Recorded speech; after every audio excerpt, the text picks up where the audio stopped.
A cohort of Roman soldiers took Jesus to their barracks.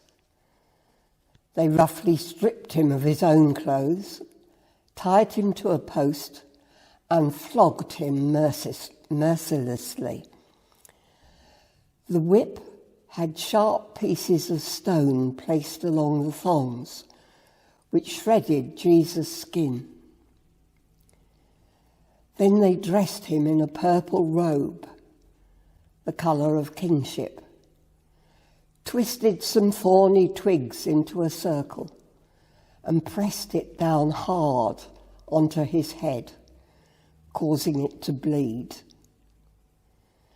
They put a reed like a sceptre into his right hand, then took it and whipped him around the head, already wounded from the crown of thorns. The soldiers certainly knew how to torture. They knelt and shouted, "Hail, King of the Jews! Hail, King of the Jews!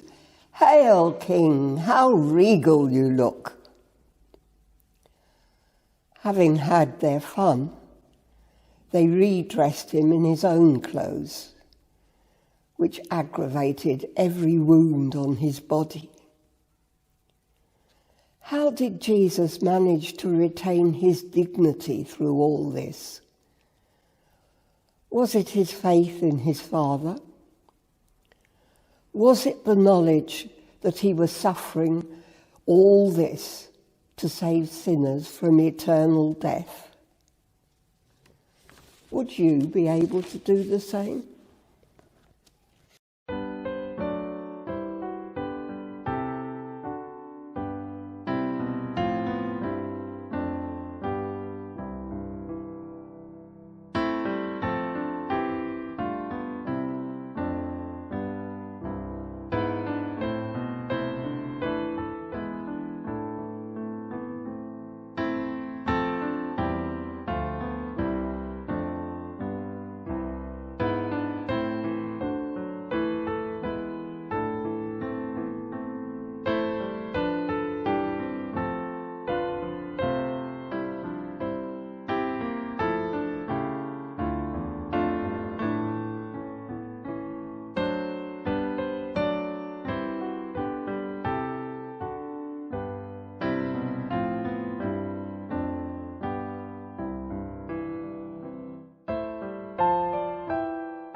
my God, why have you forsaken me?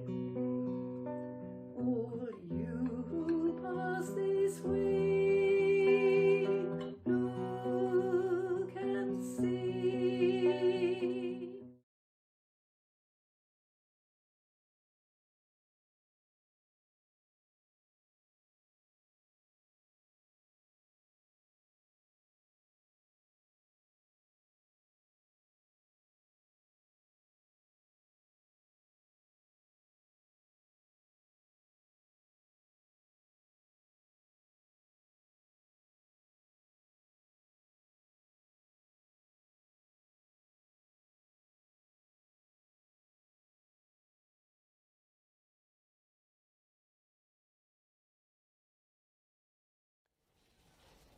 It was time for Jesus to walk to the place of execution, outside the city walls according to the law.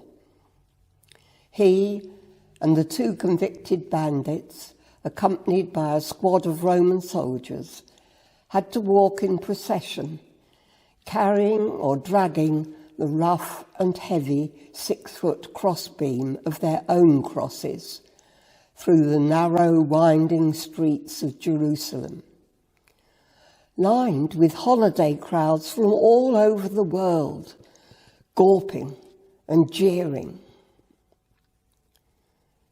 Jesus stumbled and fell. Hardly surprising, since he'd probably been standing since his arrest, may have had little or no food, had been interrogated, had undergone illegal trials, had been tortured, and his friends had deserted him and denied knowing him. His body was human, exactly like ours. How would we have coped? It became obvious that Jesus was unable to carry or drag the heavy wooden beams. So the soldiers commandeered a bystander who'd come from north of Africa. Simon of Cyrene was his name. Not what he'd hoped for when he planned his Passover trip. I wonder how it affected him. Eventually, the procession and many of the crowd left the dusty streets and passed through the city gates and climbed the last rise to where 3 vertical posts awaited, grim and forbidding against the sky. As they emerged from the city, it was the custom to offer wine mixed with myrrh to ease the agony of those about to be crucified. Do you think it was accepted?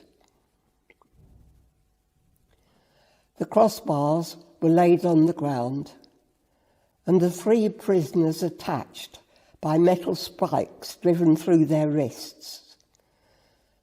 The pain was agonizing in arms and neck, and made worse as the wooden beam and the prisoner were pulled upright with a rope around their waists and onto the upright pole, and then metal spikes driven through their feet. Can you hear the hammering, the screams, the swearing? Has the crowd fallen silent? Are they shuddering, covering their eyes, or still watching and jeering? What a place to end up for the baby whose birth was celebrated by angels, who, as an adult, had such special healing and teaching powers, who even the wind and waves obeyed, who had been told by his Father God, "In you I am well pleased." Where were the angels now? Could he really be the Messiah? Surely the Messiah would be a king to free the Jews from the occupying Romans, not someone being crucified. A terrible way to die, reserved for slaves and rebels. Yet Pilate had ordered a placard to be put on the cross. Jesus of Nazareth, King of the Jews, in Latin, Greek, and Hebrew, the three main languages spoken at the time. The chief priests wanted it altered to, "He called himself the King of the Jews," but no change was allowed. The air was thick with sorrow, grief, and pain. Oblivious to the suffering and agony, they'd seen it too often to be affected anymore, the soldiers diced for Jesus' clothes. Later, even in extremis, Jesus prayed, "Father, forgive them, for they don't know what they're doing." One of the bandits railed at Jesus, "If you're the Messiah, save us and yourself." The other chided him, "We deserve to die, but he is innocent." Turning to Jesus, he asked, "Remember me when you come into your kingdom." Still filled with love and compassion, Jesus replied, "Today you will be with me in paradise." What thoughts and feelings were engendered in the bandit and the soldiers, do you think? Jesus spoke to his mother, standing at the foot of the cross with other friends, male and female. Had she remembered Simeon's words to her when, as a baby, Jesus had been brought to the temple to be dedicated? "A sword shall pierce your soul also." Little did she think at the time it would end like this. She strained to hear Jesus' words. "Mother, here is your son." And to his disciple John, "Here is your mother." And indeed, John looked after the widowed Mary from then on. It is noon. It becomes completely dark, a strange, unusual darkness. Later, Jesus cries out, my God, why have you forsaken me?"